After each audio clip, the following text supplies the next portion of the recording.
Olá, catedráticos! O Fábio é o melhor goleiro do Brasil e talvez do mundo, e ninguém ligou. Assim começamos mais um Esporte Bretão. Quantas vezes a gente viu a seleção brasileira levar goleiros meia boca para a Copa do Mundo, enquanto isso, o Fábio carregando o Cruzeiro nas costas por mais de uma década? A pergunta a se fazer é simples: por que ele realmente nunca teve uma chance na seleção? Hoje, com 44 anos, o Fábio jogando no Fluminense é respeitado, é reverenciado. A imprensa brasileira fala do Fábio com uma frequência que não falava nos últimos 15 anos, no mínimo. Mas por que isso, né? Por que isso está acontecendo agora e não aconteceu depois? Durante toda a carreira, o Fábio foi ignorado. Então, o Fábio já foi vice-campeão da Libertadores antes de chegar no Fluminense, é claro, bicampeão da Copa do Brasil, bicampeão brasileiro, tudo isso como titular e um dos principais jogadores. Sem dizer os campeonatos muito bem feitos que ele fez, por exemplo, vice-campeão brasileiro em 2010. Então, a gente tem ali um movimento, vamos dizer assim, uma carreira muito extensa, com títulos louváveis, em composições louváveis, que em qualquer lugar do mundo esse cara seria altamente reconhecido. E aqui não foi. Por quê? Erros de carreira, de escolha, problema de visibilidade, porque ele jogou a maioria da carreira dele em Minas, ou o total clientelismo que a CBF faz com o gol da seleção, porque, vamos ser sinceros, numa seleção onde o ataque é importante, o goleiro, se ele não errar, já tá bom. Desde a base, o Fábio era visto como um monstro. Quem treinou ele falava realmente que era um cara prodígio, mas às vezes um cara um pouco sem cabeça quando ele era muito jovem. Depois ele foi melhorando e virando esse posto de qualidade e sabedoria que o Fábio virou. O Fábio passou pelo Vasco, voltou para o Cruzeiro e a partir de 2005 o Fábio realmente cravou ali uma residência fixa no gol do Cruzeiro. Então foi muito tempo no gol de um time que ganhou e competiu por muita coisa durante esse período. Eu não estou falando de um time que ficou à margem do Brasil e da América Latina durante esse período, não. Ele agarrou muito dentro de momentos muito importantes para o Cruzeiro nessa época.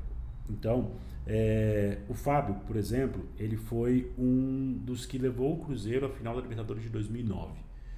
Eu sou cruzeirense e admito que até 2007 eu não gostava muito do Fábio. Eu achava ele um goleiro bom, mas nada demais. Ele não salvava, não ajudava tanto assim. Mas aí teve aquele fatídico clássico com o Atlético Mineiro, onde o Cruzeiro perdeu de 4-0 e o Fábio tomou um gol de costas. Todo mundo pode ver isso aí no YouTube. Ele sofreu uma lesão naquele jogo e depois daquela lesão o Fábio volta outro jogador. Inclusive contribuindo muito para a campanha daquele ano do time que foi para a Libertadores. Então o time de 2007, liderado pelo Dorival Júnior, chegou na Libertadores muito por causa do Fábio. Quando ele volta, ele tem ali um desempenho incrível. E dali para frente, realmente só fazendo milagres. Em 2009, na final da Libertadores, ele falhou. Mas o que não pode se colocar é que até chegar à Libertadores, ele era o jogador que garantia que o Cruzeiro chegasse nas próximas fases. Ele realmente emparedou o time em vários jogos complicados e só no final mesmo que ele falhou ali em um dos gols, mas ok, isso não tirou toda a hegemonia que o Fábio teve no gol do Cruzeiro. Enquanto isso, né, enquanto a gente teve esse problema, a seleção brasileira teve Doni, teve Gomes, teve Jefferson, teve Ederson, Alisson, Júlio César, Vitor, Cássio, vários goleiros passando pela seleção e pouquíssimos desses goleiros em momentos realmente melhores do que o Fábio. Vamos fazer uma análise aqui. Em 2010, o Brasil foi para a Copa com Júlio César, Doni e Gomes. O Doni estava jogando na Roma, estava mal. O Gomes estava no Tottenham, que também não era esse Tottenham que a gente conhece hoje, que também não é grande coisa, mas também ainda não era esse Tottenham todo.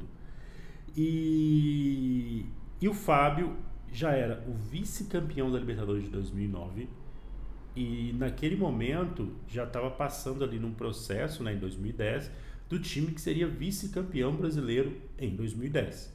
Então era um jogador que tinha credenciais para ir àquela Copa. Ok, o Júlio César era o titular, o Júlio César estava na Inter de Milão naquela época, mas, e aí talvez não discute, mas as duas outras discussões ali, o Doni e o Gomes, eu acho que teria espaço para o Fábio ali tranquilamente se o técnico da seleção brasileira ou a seleção brasileira naquela época estivesse olhando realmente para a qualidade técnica daquele jogador. Em 2014, a Copa da Tragédia, a Copa do 7-1, o Brasil levou o Júlio César, que já estava aposentado jogando no Canadá. Canadá, galera. E o Jefferson no Botafogo, que ok, nada demais. E o Vitor, recém-campeão da Libertadores.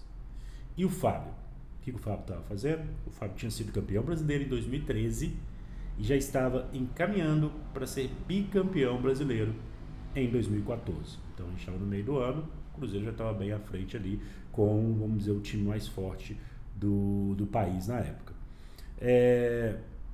O Felipão, em 2002, ele teve coragem de cortar o Romário. Em 2014, ele realmente fez uma média ali, levar o Júlio César. O Júlio César foi o primeiro convocado, que ia garantir ele. Então o Felipão ele não conseguiu fazer realmente o que ele queria.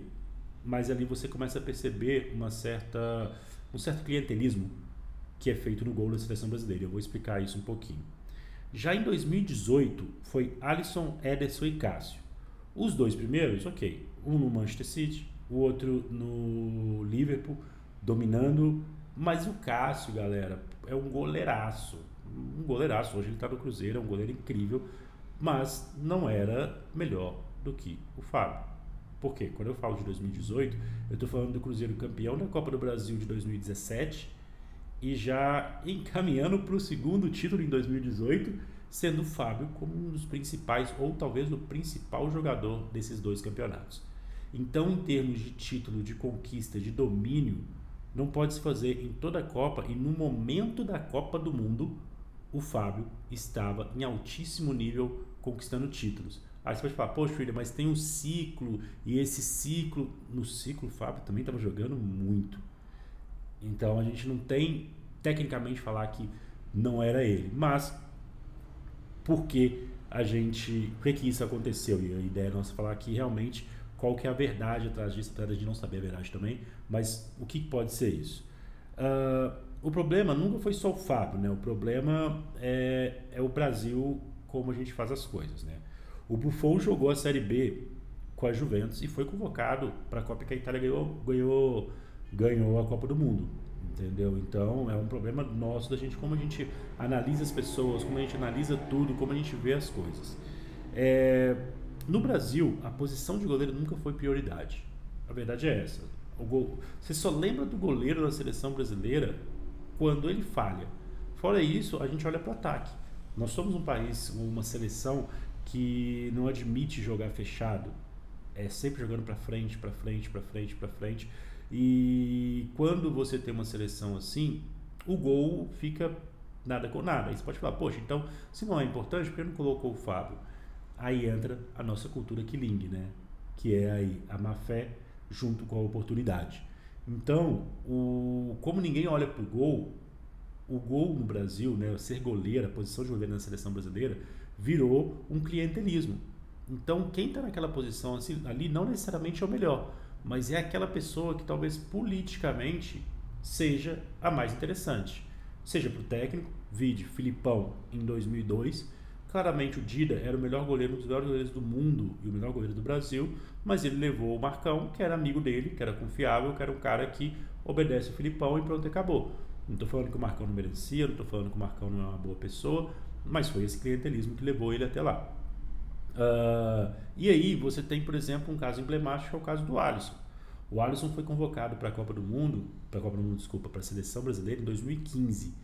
Logo depois, em 2016, ele foi vendido para o Roma. E a gente sabe muito bem que hoje ser convocado para a seleção brasileira é um carimbo para você entrar em outros países.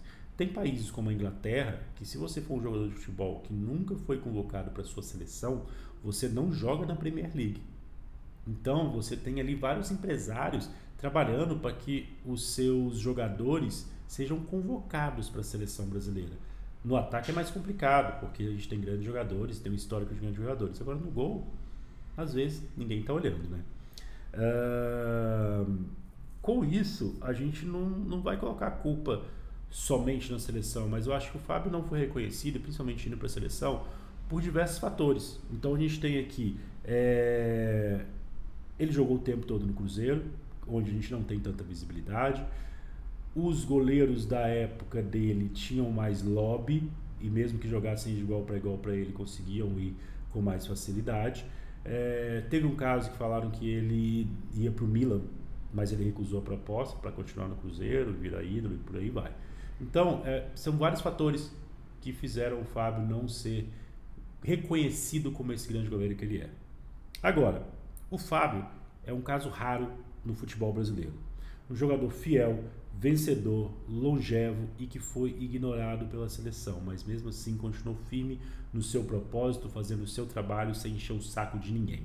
Isso é raro no Brasil, porque todo mundo sempre enche o saco de alguém por alguma coisa. Hoje, o Fábio passou a ser o jogador que mais jogou jogos oficiais, mais entrou em campo por jogos oficiais do mundo. E esse cara não está jogando num time qualquer, jogando para cumprir tabela, ele está jogando em alto nível. Esse ano ele jogou o Mundial de Clubes e provavelmente foi um dos melhores goleiros da competição, com 44 anos. Isso já mostra realmente a longevidade desse cara e também a qualidade desse cara. Seria talvez um jogador que a gente deveria reverenciar no Brasil como exemplo para que outros jogadores sejam, e não a gente ficar mirando nesses exemplos do jogador baladeiro, do jogador bad boy, que realmente isso já passou e já ficou brega no futebol. Mas é incrível como o Brasil é essa terra da distorção, né? A gente consegue distorcer tudo, distorcer todos os valores e colocar o que é errado no lugar certo e o que é certo jogar para escanteio. Mas o Fábio mostra mais uma vez que o que é certo e quem faz certo pode até não ser reconhecido, pode até não ser colocado em pedestal, mas pelo menos é uma pessoa que vai ter uma vida longeva e de qualidade. E o Fábio mostra isso claramente. Mas ainda dá tempo de corrigir esse erro, tá? Se o Ancelotti aí estiver olhando realmente o futebol e estiver com a bandeira branca não, estiver livre aí para fazer o que ele achar, eu acho que cabe sim o Fábio no Mundial. Em termos de jogador no Brasil, de goleiro, disparado, o Fábio é o melhor, e isso não tem a mínima discussão.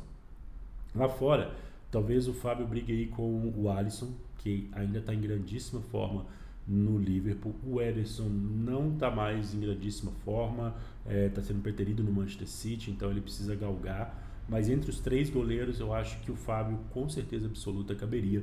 Porque, além dele levar a qualidade técnica, se o Ancelotti quiser que ele seja titular, ele mostrou no último Mundial que ele pode ser, mas como uma pessoa do grupo, como uma pessoa que vai levar um exemplo para o grupo, ele seria perfeito. Porque ele seria talvez o cara que mais desejasse levantar essa taça. Então você tem um cara de 45 anos, ele vai estar com 45 anos, treinando, jogando igual um menino, isso, se não ajudar o grupo, nada mais vai ajudar. Agora, a gente precisa entender o seguinte: ídolo não é descartável. E jogadores igual o Fábio são jogadores que vão demorar muito para voltar a acontecer. Então, por isso que a gente precisa agora admirar, bater palmas e, quem sabe, curtir mais um pouquinho aí do grande goleiro Fábio, talvez o maior do Brasil, talvez o maior do mundo, mas que nunca foi tão bem visto assim. Vai!